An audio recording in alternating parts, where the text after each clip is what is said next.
నమస్తే అందరికి ఎట్లున్నారు? మళ్ళొచ్చిన కమ్మగా పన్నీర్ కర్రీ చేస్తా. చలో మరి 200 గ్రామ్స్ పన్నీర్‌కి 100 గ్రామ్స్ బటర్ అయితే కావాలి. మిగతా వాటి మీద కూడా కన్నేయండి.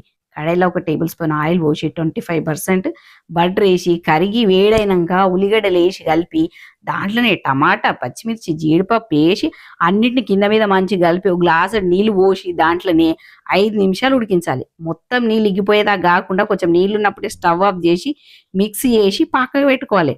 మళ్ళా అదే కడాయిలో ఒక టేబుల్ స్పూన్ ఆయిల్ మిగిలిన బటర్ ఉంది కదా అది కూడా వేసి వేడైనాక ఓ టీ స్పూను అల్లం ఎల్లిగడ్డ, హాఫ్ టీ స్పూన్ పసుపు ముందు మిక్సీ చేసి పట్టుకున్నాం కదా ఆ మిశ్రమము తగినంత కారం, ఉప్పు, గరం మసాలా కూడా వేసి కింది మీదకి మాంచి కలిపి స్టవ్ సిమ్లో పడేసి 3 నుంచి 4 నిమిషాలు ఉంచితే నూనె పైకి తేలుతుంది. అప్పుడు పన్నీర్ ముక్కల్ని వేసి దాంట్లోనే కలిపి అప్పుడు మళ్ళా మూత పెట్టి 2 నిమిషాలు ఉడికిచ్చి మూత తీసి చూస్తే ఆహా!